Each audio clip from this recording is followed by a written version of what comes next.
शुरू किया जाए। हाँ बेटा देखो देखो बच्चों, हम लोग आज पढ़ेंगे सिंटैक्स के बारे में। किसके बारे में? सिंटैक्स। सिंटैक्स क्या है? Proper use of the words, शब्दों का सही इस्तेमाल। तो शब्द हम लोग कहाँ पढ़ेंगे? पार्ट्स ऑफ स्पीच में। इसमें पढ़ेंगे पार्ट्स ऑफ स्पीच में। पार्ट्स ऑफ स्पीच फिर कितने प्रकार की होती है? पार्ट्स ऑफ स्पीच 9 प्रकार के। कितने प्रकार? Noun, pronoun, adjective, verb, adverb, preposition, conjunction, interjection और आर्टिकल। ये 9 है। तो सबसे पहले, वैसे लोग 8 ही जानते हैं, लेकिन सच्चाई है कि पार्ट्स ऑफ स्पीच कितनी है? 9। जैसे कहा कि ही सेड, कमेंट का Ram is a good boy.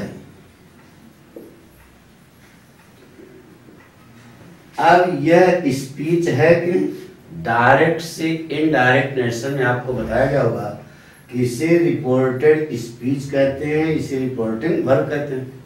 तो यह रिपोर्टेड स्पीच है। तो जब रिपोर्टेड स्पीच है तो स्पीच है, इसका मतलब इसमें ज्यादा से ज्यादा कितने भाग हो सकते हैं? वही देखना है। तो राम जो है यह क्या है? नाउन है। इज क्या है? यह वर्ब है।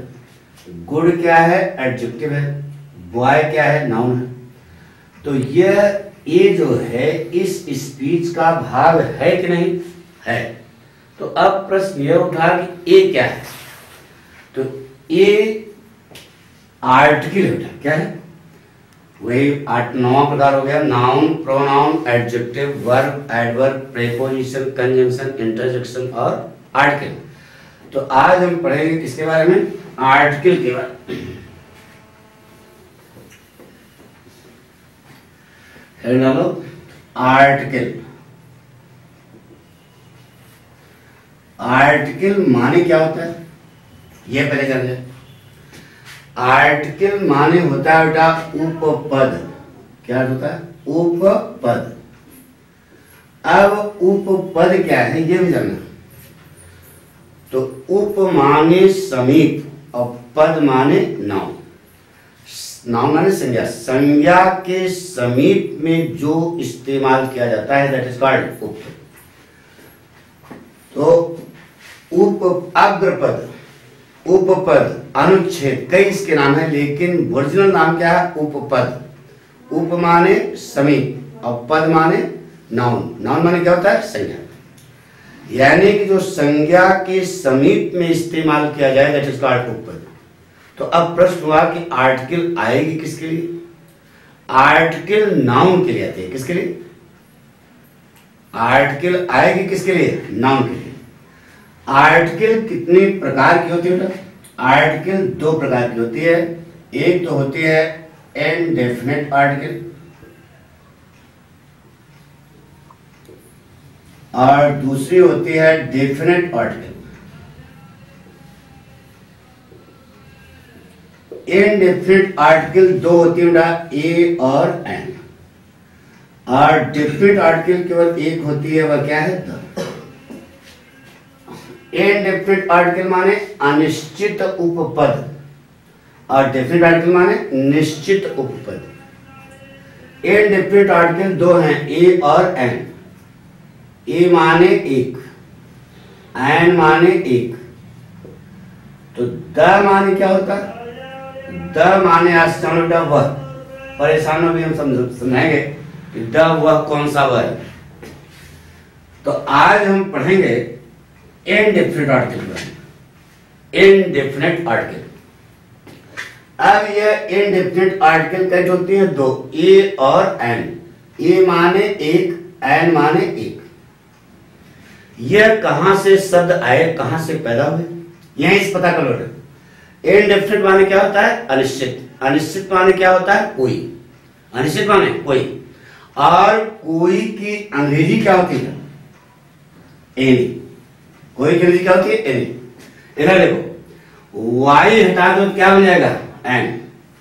और यन हटा दो क्या बन जाएगा ए।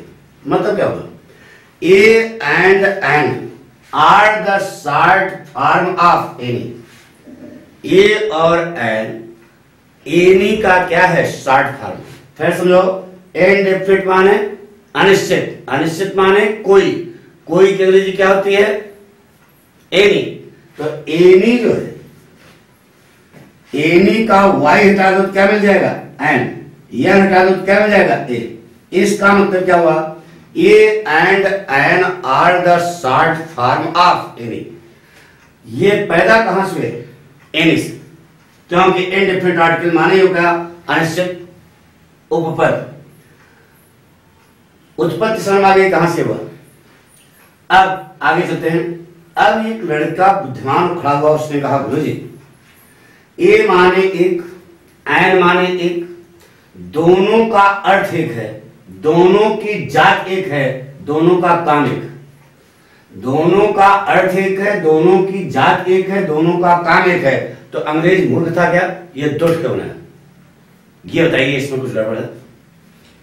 तो इसमें कुछ गड़बड़ नहीं होगा, बहुत शॉर्टकट इसको समझना है।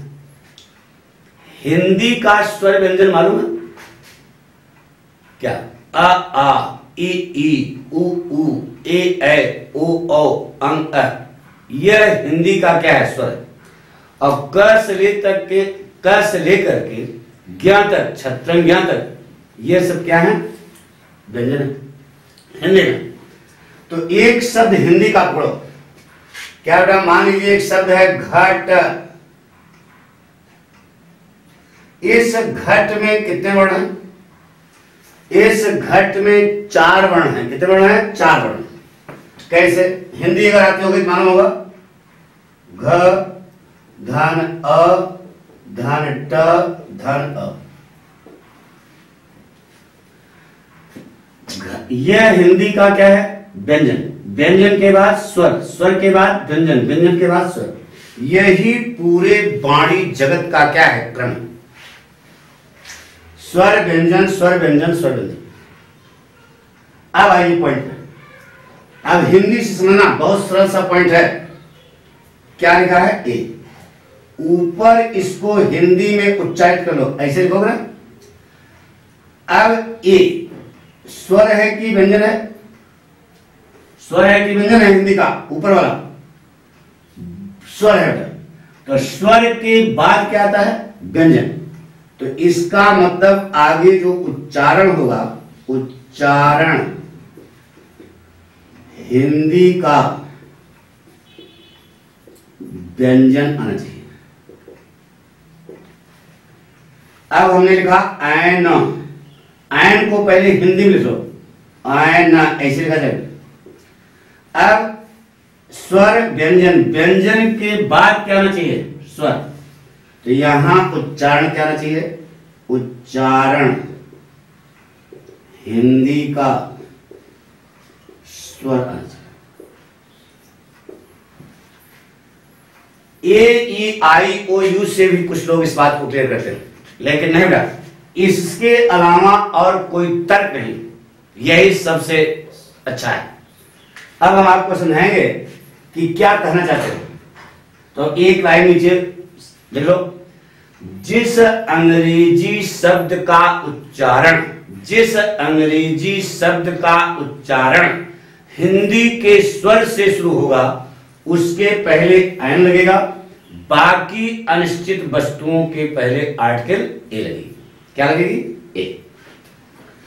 जिस अंग्रेजी शब्द का उच्चारण हिंदी के स्वर से शुरू होगा, हिंदी के स्वर से शुरू होगा, हिंदी का स्वर मानो ना, आ ई उ ए ओ।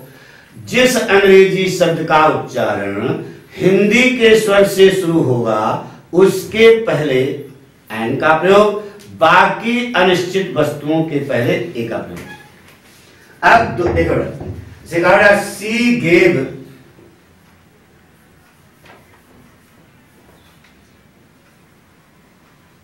मी an 1 rupee note, and 1 rupee note.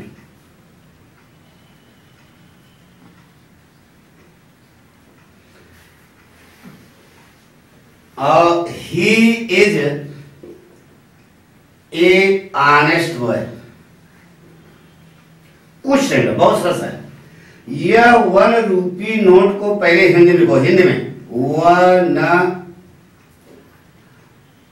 पहला अक्षर देखो, यह क्या है? यह पहला अक्षर 1 ऐसे लिखो। पहला अक्षर क्या है? वह। यह स्वर है कि व्यंजन है? हिंदी का स्वर है कि व्यंजन है? तो हिंदी का क्या है? व्यंजन। व्यंजन है तो यहां एन का प्रयोग क्या है? गलत है। क्या लगेगा? A. He is a honest boy. Honest को हिंदी पहले लिखो, ऑनेस्ट। जो अंग्रेजी शब्द है उसको पहले हिंदी में लिख लो।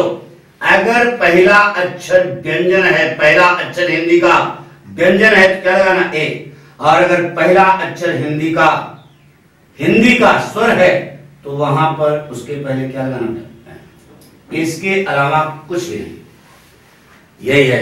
ठीक है, तो क्या देखो, जिस अंग्रेजी शब्द का उच्चारण हिंदी के स्वर से शुरू होगा उसके पहले एन, बाकी अनिश्चित वस्तुओं के पहले ए का प्रयोग किया जाता है। बाकी अगले एपिसोड में हम लोग देखें